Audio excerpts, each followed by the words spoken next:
राजस्थान के एक छोटे से कस्बे में भीमसेन नाम का एक गरीब रहता था। उसके घर की हालत ठीक नहीं थी। पुराना सा मकान, टूटी चारपाई और रोज की मजदूरी पर चलने वाला जीवन। फिर भी उसके मन में एक ही सहारा था, खाटू श्याम जी। भीमसेन का एक बेटा था, लक्ष्मण। चंचल और मासूम, लेकिन पिछले कुछ महीनों से बीमार रहने लगा था। दवाइयों का खर्च बढ़ गया और काम भी कम होने लगा।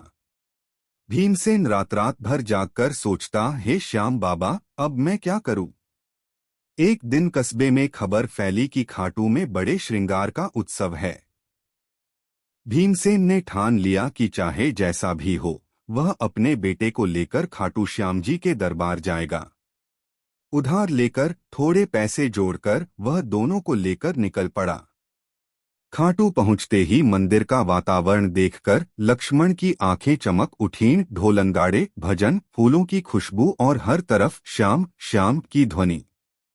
भीमसेन ने बेटे को गोद में उठाया और बाबा के चरणों में बिठाकर बोला, श्याम बाबा, मेरे पास धन नहीं, पर विश्वास है।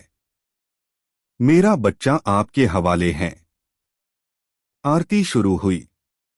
घंटियों की आवाज और भक्तों का स्वर सुनकर लक्ष्मण मुस्कुराने लगा। भीमसेन की आंखों से आंसू बह निकले। बहुत दिनों बाद उसने बेटे को यूं हंसते देखा था। उसी रात भीमसेन को एक अजीब सी शांति महसूस हुई, मानो किसी ने उसके कंधे पर हाथ रखकर कहा हो, डर मत, सब ठीक होगा। खाटू से लौटकर कुछ ही हफ्तों में लक्ष्मण की हालत सुधरने लगी। डॉक्टर भी हैरान थे। भीमसेन का काम भी अचानक बढ़ गया, जैसे कोई अदृश्य शक्ति उसे आगे बढ़ा रही हो।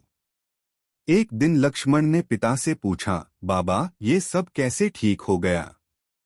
भीमसेन मुस्कुराया और बोला, बेटा, जब इंसान सच्चे दिल से पुकारता है तो श्याम बाबा कभी खाली हाथ नहीं लौटाते।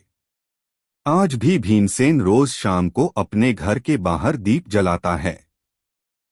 वह कहता है, यह दीपक सिर्फ रोशनी नहीं, मेरा विश्वास है कि श्याम बाबा हमेशा साथ हैं।